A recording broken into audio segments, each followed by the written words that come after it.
अस्सलाम वालेकुम वरहमतुल्लाह। Welcome back to my channel.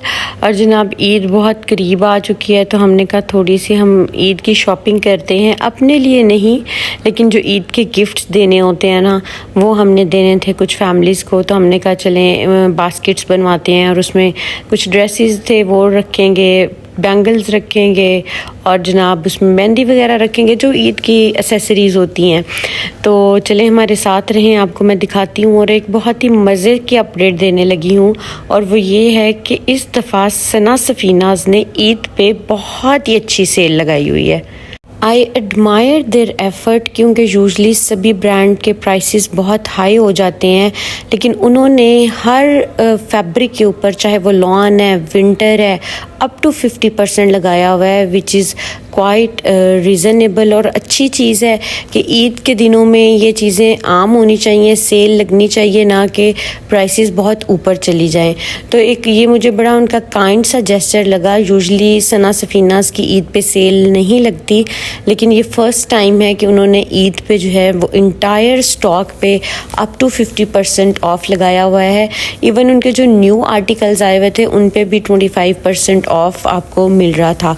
तो अच्छी बात है यार कि अगर आपने चीज़ें लेनी है, किसी को ईदी देनी है, तो थोड़ी सी आपको इधर से भी ईदी मिल जाती है, अच्छा फ़ील होता है। बच्चों के भी काफ़ी आर्टिकल्स जो थे वो लगे हुए थे, और लेकिन पर्सनली मुझे बच्चों के इतने पसंद नहीं आए, लेकिन अनस्टिच आर्टिकल्स काफ़ी अच्छे लगे हुए थे और रेंज भी अच्छी थी। अच्छा, एक इनके जो मज़लिन कलेक्शन है ना, उसके मुझे शिफॉन के दुपट्टे पसंद नहीं हैं। बहुत से लोगों को पसंद भी होंगे, लेकिन मुझे पर्सनली शिफॉन जो है वो अच्छी पसंद है। उस तरह की नायलॉन टाइप की शिफॉन मुझे पसंद नहीं है, लेकिन प्राइस वाइज अच्छे थे क्योंकि उस पर भी ऑफ़ लगा हुआ था। तो हमें बेसिकली ना 2 बास्केट्स बनवानी थी। एक बास्केट में हमने 2 सूट रखने थे, एक में हमने 1 रखने थे। तो टोटल हमें 3 ड्रेसेस जो थे वो रिक्वायर्ड थे, और काफ़ी खूबसूरत कलेक्शन लगी हुई थी। इनकी जो लग्जरी लॉन है उसके ऊपर भी आपको 20% 25% ऑफ मिल रहा था, और लग्जरी लॉन की प्राइस थी 15,000 समथिंग, और वो आपको ऑफ पे 12,000 समथिंग का मिल रहा है। और जो मज़लिन कलेक्शन है वो 9,000 समथिंग था, और वो ऑफ पे आपको 7,000 समथिंग का मिल रहा था। तो अच्छी चीज़ है, 2,000 2,500 आपको ईच ड्रेस में जो है ना वो ऑफ मिल रहा था। और ये ग्रीन वाला भी बहुत खूबसूरत लग रहा था, ऊपर पिंक भी, ब्लू भी। लग्जरी लॉन के सभी आर्टिकल्स बहुत अच्छे थे, और इनके दुपट्टे भी मुझे बड़े अच्छे लग रहे थे। खादी नेट के दुपट्टे थे और प्रॉपर एम्ब्रॉयडर्ड थे। अच्छा, सबसे मज़े की चीज़, जो एक ड्रेस हमें अच्छा लगा और हमने कहा ये हम ले लेते हैं, उस पे ऑफ़ नहीं था, क्योंकि वो कह रहे थे कि अभी अभी लॉन्च हुआ है, तो सिर्फ इसी ड्रेस पे ऑफ़ नहीं है, बाकी सभी ड्रेसेस पे ऑफ़ है। लेकिन वो अच्छा लग गया था, तो हमने कहा चले हम वही बाय कर लेते हैं। मैं भी आपको दिखाती हूँ, ब्लू है और लाइट और डार्क का टोन है, लेकिन बहुत ही खूबसूरत ड्रेस भी था। अच्छा, ये वाला जो आर्टिकल है ना इनका, ये इन्होंने वेलवेट के ऊपर भी निकाला हुआ था विंटर में, और वो भी था कोई अराउंड 29,000, लेकिन अब ये 30% ऑफ पे लॉन पे लगा हुआ है आर्टिकल, और आई गेस 8,000 के करीब प्राइस थी, क्योंकि इतनी प्राइसेस को याद रखना जो होता है ना वो डिफ़िकल्ट हो जाता है। और खादी नेट के दुपट्टों वाले ड्रेसेस भी बहुत अच्छे थे। ये वाला पीच भी हमने एक लिया था, और ये था 7,190 का या 290 कुछ इस तरीके से इसकी प्राइस थी। और ड्रेसेस की कलेक्शन सारी अनस्टिच की बहुत अच्छी आई थी। अच्छा, लग्जरी में इनके पास अनस्टिच ही थे, इनको स्टिच करके इन्होंने नहीं रखा हुआ था, मॉडल्स के लिए रखा हुआ था कि ये इस तरीके का स्टिच हो जाएगा, लेकिन आपको स्टिच्ड में ये अवेलेबल नहीं थे। बट स्टिल मुझे अच्छा लगा कि किसी तो ब्रांड ने ये एफ़र्ट की कि उन्होंने ईद पे सेल लगा दी, वरना यूजली हर ब्रांड पे रश इतना ज़्यादा था, आर्टिकल्स बिल्कुल भी अच्छे नहीं थे। क्योंकि चाहे आप जूतों की बात कर लें, मैंने जूतों का भी व्लॉग बनाया हुआ था, बहुत ही हार्ड सोल अनकंफर्टेबल शूज़ हैं। ईद के पर्सपेक्टिव से आप देखें तो बिल्कुल भी नहीं, और इतने स्टोन्स और वो सारा कुछ लगा हुआ होता है। और अगर कपड़ों का भी देखें तो हर ब्रांड ने जो है ना वो प्राइसेस भी बहुत ज़्यादा की हुई हैं और क्वालिटी भी अच्छी नहीं है। कोई एक चीज़ अच्छी हो ना तो बंदा कहता है कि यार कोई बात नहीं, कॉम्प्रोमाइज़ कर लेते हैं, क्वालिटी अच्छी है, प्राइस पे कर देते हैं। लेकिन दोनों में से ना कुछ भी अच्छा नहीं है। बट ये कि सना सफ़ीनाज़ के अनस्टिच जो हैं मुझे वो सभी ब्रांड से अच्छे लगे, क्योंकि मैंने कल काफ़ी ब्रांड्स विज़िट किए और मुझे कुछ भी ख़ास पसंद नहीं आया। इमेज पे बहुत अच्छे ड्रेसेस पड़े हुए थे और इमेज के जो ड्रेसेस की प्राइस थी वो अनस्टिच की थी 26,000 27,000। तो आप जब उसको रेडी करवाएंगे तो मतलब आपका लॉन का जोड़ा जो है वो 50 तक चला जाएगा। तो वो भी जो है ना आपके बजट से आउट हो जाता है।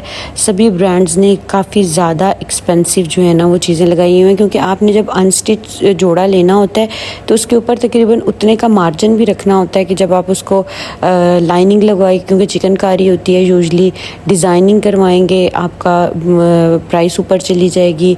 फिर आप उस पर कुछ लेसेस वगैरह ऐड करवाएंगे, दुपट्टा फिनिश करवाएंगे, तो आपकी कॉस्ट जो है वो बहुत आगे चली जाती है। तो सना सफ़ीनाज़ का ये मुझे अच्छा लगा कि इस दफ़ा इन्होंने ईद पे बड़ी ही अच्छी सेल लगाई हुई थी और आपको बड़े अच्छे ड्रेसेस जो थे वो 10,000 12,000 की रेंज में मिल रहे थे। अच्छा, ट्रस्ट मी, मैं जब लोकल मार्केट विज़िट करती हूँ ना तो इट्स हार्ड टू चूज़ कि आप कौन सी चीज़ लें और कौन सी ना लें। इतनी ज़बरदस्त वैरायटी और इतने समरी प्रिंट्स आए हुए होते हैं, तो मुझे बहुत मज़ा आता है। मैं काफ़ी वहाँ से शॉपिंग करती हूँ। लेकिन ब्रांड्स पे चले जाओ तो वही एग्जैक्ट सेम पैटर्न फॉलो किया हुआ होता है उन्होंने, कुछ डिफरेंट नहीं होता, तो जो कि मज़ा नहीं आता बंदे को लेने का कि यार आप पैसे दो भी और आप सेम चीज़ बार बार रेपिटेटिव चीज़ ही बाय कर रहे हैं। तो इसलिए मुझे ना आजकल लोकल मार्केट से ड्रेसेस लेके स्टिच करवाने का जो मज़ा आ रहा है ना, वो मुझे कभी भी ब्रांड से लेके स्टिच करवाने का मज़ा नहीं आया। उसकी आप अपनी वर्सटाइल डिज़ाइनिंग कर सकते हो और इनके तो जो आपने उन्होंने कार्ड दे दिया, आप उसी के अकॉर्डिंग जो है अपनी डिज़ाइनिंग भी करेंगे। तो स्टिच्ड की भी रेंज जो थी, इन्होंने मॉडल लगाए हुए थे लेकिन स्टिच्ड दिए नहीं है लग्जरी लॉन में। बट मुझे इनकी जो है ना ये हैंगिंग्स बहुत अच्छी लग रही थी जो इन्होंने ड्रेसेस पे बना के लगाई हुई थी। चलें अब आ जाते हैं सना सफ़ीनाज़ के शूज़ को थोड़ा सा रिव्यू करते हैं। और इनके भी सैंडल्स के जो सोल थे वो बहुत ही हार्ड सोल के सैंडल्स थे। वैसे आपको प्यारे लगते हैं लेकिन पहनने में ये कंफर्टेबल जूते नहीं हैं। मुझे लगता है सभी ब्रांड्स ने ना एक ही जगह से परफ्यूम्स, जूते, कपड़े कुछ चाइना का ही माल लेके आ रहे हैं, कुछ सभी की सेम ही रेंज लगी हुई है। इसमें कुछ इनके आर्टिकल्स जो थे वो ऑफ पे थे, जो लग्जरी में आते हैं या फॉर्मल में आते हैं। उसमें एक ये वाला ड्रेस था, मुझे इसका दुपट्टा बहुत अट्रैक्ट किया। बहुत ही खूबसूरत दुपट्टा बना हुआ था, छोटा सा दुपट्टा था, लाइक यूजली हम साइड पे कैरी करते हैं या गले में कैरी करते हैं उस हिसाब से। बट इसकी प्राइस थी 1,18,000 रुपीज़ और ये 40% ऑफ पे लगा हुआ था। Let's come back to the point. और हमने 3 ड्रेसेस इनसे बाय कर लिए थे और अभी हमने उसकी ईद बास्केट्स रेडी करवानी हैं। और एम्पोरियम मॉल में ना बैंगल स्टॉल्स भी लगे होते हैं, तो हमने कहा चले हम बैंगल्स भी वहीं से ले लेते हैं, मेहंदी वगैरह भी वहीं से ले लेते हैं। तो मैंने कहा साथ साथ मैं थोड़ी मामा बिल करवा रही थी, तो मैंने कहा मैं आप लोगों को जो है ना एक रिव्यू दे देती हूँ कि क्या क्या प्रोडक्ट्स पड़ी हुई हैं और किस तरह का फैब्रिक पड़ा हुआ है। बच्चों में भी लॉन के यूजली काफ़ी पड़े हुए थे और फॉर्मल मुझे एक लेने थे बच्चे के लिए, लेकिन मुझे फॉर्मल इनके पास ड्रेसेस को ख़ास नज़र नहीं आए कि जो आप ढोलक वगैरह पे पहन सकें। लॉन के आर्टिकल्स यूजली जो थे वो ऑफ कोर्स पाकिस्तान में समर है तो समर के लिहाज से लॉन के आर्टिकल्स ही लॉन्च हुए हुए थे। अब ये एक बहुत ही मिक्स सा कपड़ा था, मुझे इसके फैब्रिक की समझ नहीं आई क्या था, बट डिज़ाइन अच्छा था, 30% ऑफ पे लगा हुआ था, कलर भी इसका खूबसूरत था। और बट फैब्रिक की मैंने काफ़ी कोशिश की है कि समझूं कि ये आखिर कौन सा फैब्रिक है, लेकिन कोई ट्रॉपिकल सीज़न का फैब्रिक था तो एग्जैक्ट मुझे इसकी समझ नहीं आई कि ये किस किस्म का फैब्रिक है।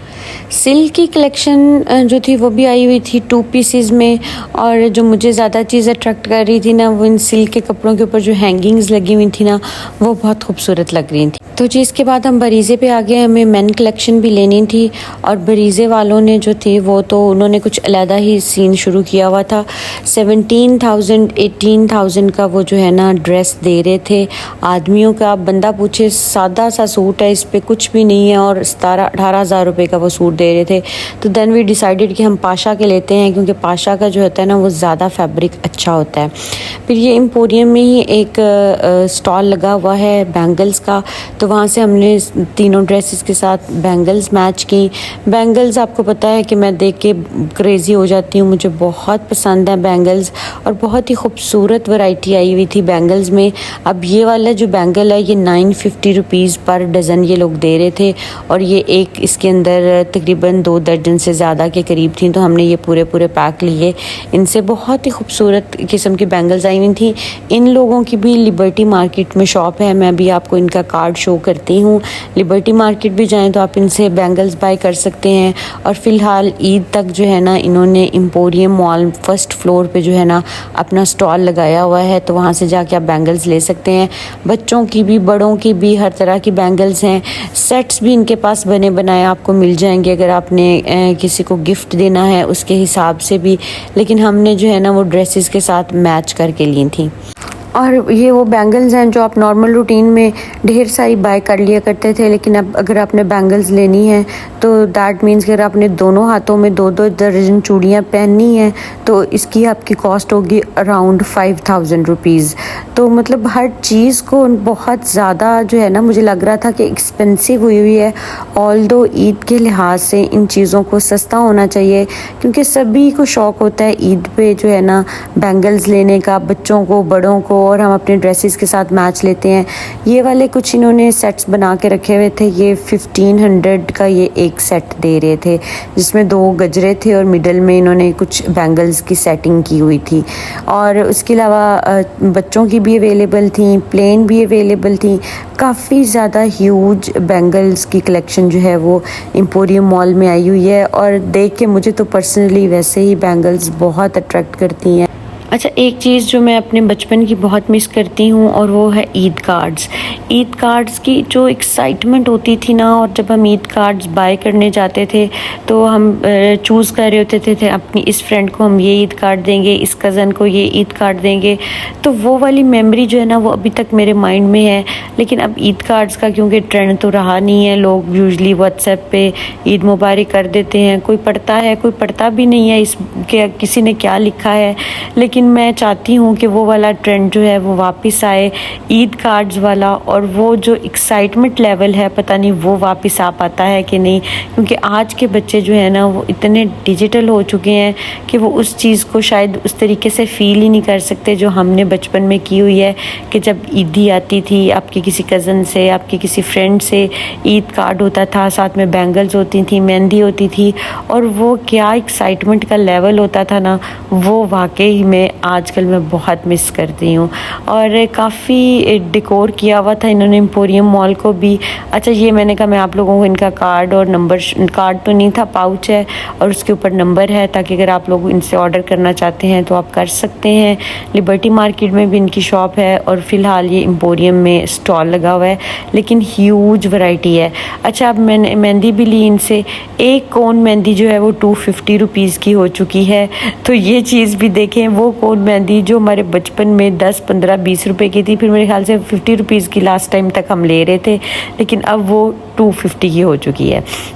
उसके बाद जनाब हम आ गए पाशा पे। ये राजा साहिब पे इनका एक आउटलेट बना हुआ है, और पाशा की वैरायटी बहुत ही खूबसूरत थी।